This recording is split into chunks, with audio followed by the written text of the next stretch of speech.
Hi, everyone. I'm Kristen Darcy, and for the last few weeks, I've been sharing the ugly side of change, really powerful and personal and professional conversations about wisdom gained through changes that were anticipated or traumatic. And I was just wanting to extend an invitation for you to subscribe to my channel and stay informed about these powerful, insightful, healing conversations that I'm providing each week. So thanks so much, and make sure to subscribe under this.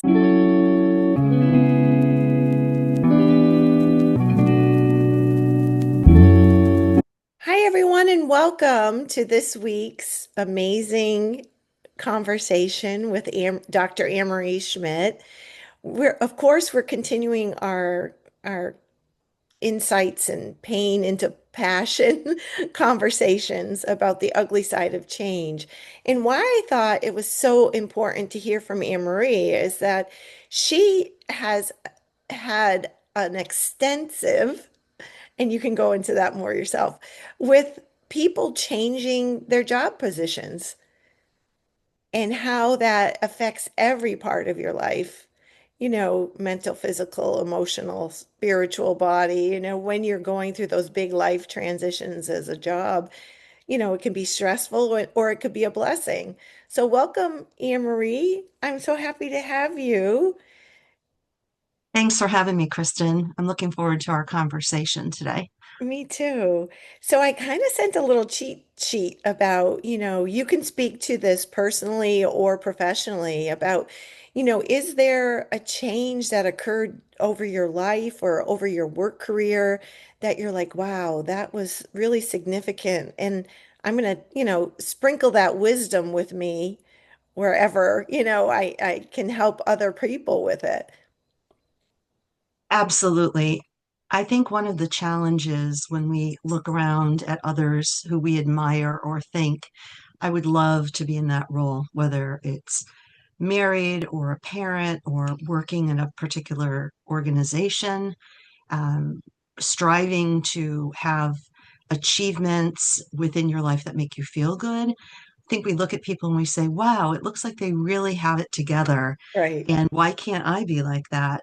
My right. experience is that none of us have it together. We get to see bits and pieces and combinations of where people are, and we try to figure out how quickly can I get to that place or put those pieces of the puzzle together. And I can tell you from my own experience that the longer I've been doing my professional work in human resources and leadership development, and now doing personal and professional coaching, is that we're all kind of flying by the seat of our pants. And when it looks like it's together, it's that duck who appears to be floating smoothly on the water, but the feet are going 100 miles a minute. And when you actually ask someone, how did you get here? The stories are rather incredible. I don't think they're predictable, and I don't think the same path will work for two people. Even if you could lay out the ideal trajectory for yourself, life happens. And if Mhm. you're too focused on one goal, it's going to knock you on your ass and it's going to take you a really hard time to kind of find that next place for yourself because you've been taken off of what you thought was your true north. And that can be very painful. I think that is so powerful. I know it's so powerful what you're saying is because if you get so entrenched in the outcome, you're on this path and you're taking that step, and there's that great proverb, take the first step and the path will open before you. And I know over the course of my lifetime, especially when I was going through infertility, there was just one way, and that Mhm. was to be pregnant. Mhm. And that really, to use kicked me in the ass. Like there was a humbling, I was so humbled by it, and there was a great sense of, surrender. And my story, and so that that also came around again, in this life event of, you know having to go through a high conflict divorce, that if you it's a it's a constant learning and awareness and awakening to being able to surrender and go with it, go with the flow. And Absolutely. yeah, I'm curious when I love the duck metaphor. Like above, above the water, everybody looks like they're smooth and but underneath it's like a lot of chaos, right? Right. That's So, right. um, in your experience now that I know that you're doing coaching one-on-one and bringing all this wisdom to help people when they want to change their business, whether they feel like they want to do that by choice or they have to do that, what are you finding now in this current state of affairs about how people are surrendering to doing that? I think I think it's a very personal reflection. I talk to a lot of friends and family and others who are just in major transition.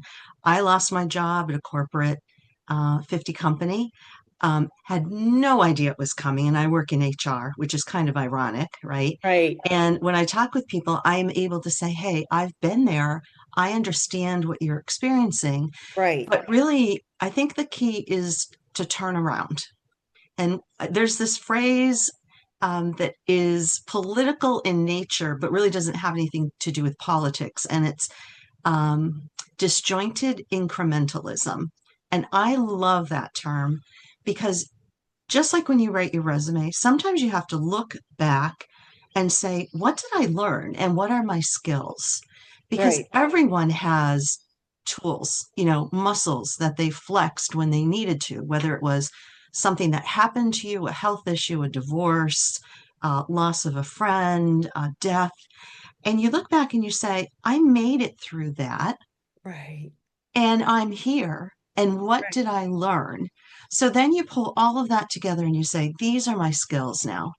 It's not typing at 5,000 words a minute, like we had to learn in high school. I don't think it was right, quite 5,000, but it felt that way to me anyway. And how did I get through it? And I'm a good person and I know how to communicate and I have empathy. So the next time I'm going to go out there and hopefully meet someone, find a partner, make new friends, find a new job, I'm right, not going to focus on what I did. I'm going to focus on the impact of what I did because right, that really is our individual success story. And when you forget and you're feeling low and paralyzed, and I think, we've probably all had not hit rock bottom once, but a couple of times for a few different reasons, you look back and you say, I did it.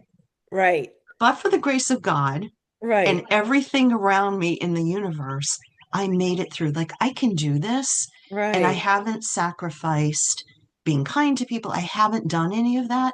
And I think that's actually what's missing in the workplace now.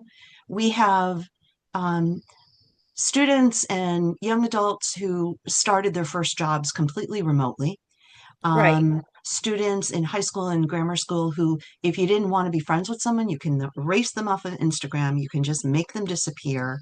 And now they're coming into the workforce and they're saying, huh, I don't really understand how to work with people who I don't right, like. Why should I right. have to? So I think it's that. And I also believe that, we just have 5 generations in the workplace right now. And the only things that are going to keep us able to move forward and work together well are those things we learned in kindergarten, right? To quote Right. from that book. Yes. Not to say that technical skill training and all of the degrees and whatever, that's lovely. But how can we communicate with people? How do we show that we care? And how do we make relationships and connections that are good for us? I love that because there is a lot of disconnection. And, this is just from hearing from who I speak with, professionally. There's just a lot of disconnection. And within that disconnection, because of that, there isn't a great deal of kindness or empathy. That's And right. And it's just, you and I have, you extended the invitation and allowed me to sit in on your retreat and your training. And it was really that powerful circle of people interconnected, speaking and giving each other the space to say what they needed to say and feel that it was okay to say that. And I think what you just identified is like there's not the critical skills to be able to have those conversations in a way that's respectful. Like, I don't agree with you, Hmm. and we're going to have to come up with a good solution to this. I mean, I'm making a general statement, but I think that also applies to yourself, you're Hmm. personally, that I had Dr. Tara Cousinu, and we were talking about perfectionism and about how we really are truly hard on ourselves. Hmm. That's right. And I think many of us who are, approaching that phase of thinking about, what's my legacy going to be at work, at home? Um, I think it's a matter of you don't have to compete with everyone you meet. And, the era of I can win, and I've got to outpace everybody else in everything I do. I don't think we live in that world right now. And so I think it's okay to be kind. People ask me, well, should I be friends with people I work with? I'm like, well, are you friends with people in your family? Yeah. It's not a taboo to Right, care about the right, people you're with in an right. appropriate manner that everyone is okay with. And, you know, I, I just, this one quote that I will probably debacle comes to mind, which is Michelangelo talked about he didn't approach his sculpturing and carving with an idea in mind. He said he basically carved to set the angel inside of the stone free. I love that. And to me, that is the epitome of just let yourself become who you are meant to be. And it isn't Kristen for me, and it isn't me for you.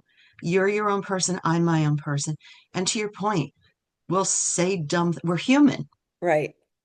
But I think if we have at a center of ourselves, not competing, treating others the way that we would like to be treated, I think that gets us a really far, far distance, especially in a world that's having to relearn that over and over and over again.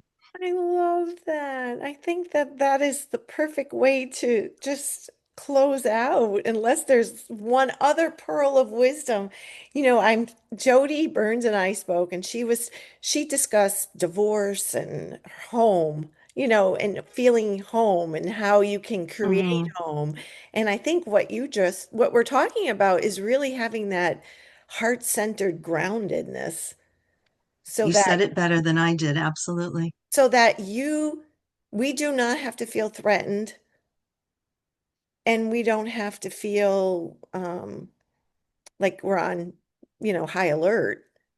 And it's okay to be angry and it's okay to be frustrated. But the key is, when you forgive other people, I do believe this and I try to practice it every day. And I've had to practice it a lot in the recent period of time. The gift is for yourself.